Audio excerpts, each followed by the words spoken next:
Hi guys. இப்போ எதை பற்றி சொல்ல போகிறோன்னா, இப்போ எல்லோரும் நம்ம வேலைக்கு போகிறோம். எல்லோரும் வேலைக்கு போகிறோம், நானும் வேலைக்கு போகிறேன்.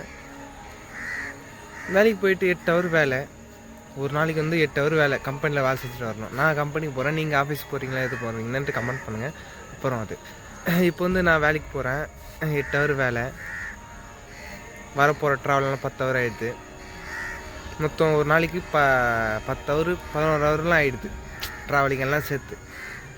அந்த 10 ஹவரில் 24 ஹவர்ஸில் 10 ஹவர் போயிடுச்சுன்னா மிச்சம் 14 ஹவர் இருக்குது. அந்த 14 ஹவரில் எவ்வளோ தூங்குவீங்க? ஒன்றும் புரியல. வாழ்க்கை நினச்சி அழுவுறதா சிரிக்கிறதா ஒன்றும் புரியல. நம்மளும் எவ்வளோ ட்ரை பண்ணுவோம், சரி நம்ம சொந்தமாக இறங்கணும், சொந்தமாக ஒரு தொழில் பண்ணணும் இறங்குவோம். அது ஒன்றும் முடியலைங்க. ஒரு பையன் வந்து 19 வயசுலேருந்து 25 வயசு வரையும் போராடுவான். அந்த வயசுலேருந்து போராடுவான். என்னடா வாழ்க்கை இது, வாழ்க்கை பார்த்து ஃபஸ்ட்டு பயப்படுவான். நான் பயந்ததில் வந்து 22 வயசில் பயந்தாங்க. நீங்கள் என்ன பயப்படுறீங்க சொல்லுங்கள். இது மாதிரி நிறைய வீடியோ போகிறதுக்கு சப்ஸ்கிரைப் பண்ணுங்கள், கொஞ்சம் சப்போர்ட் பண்ணுங்கள். தேங்க்யூ, பாய்.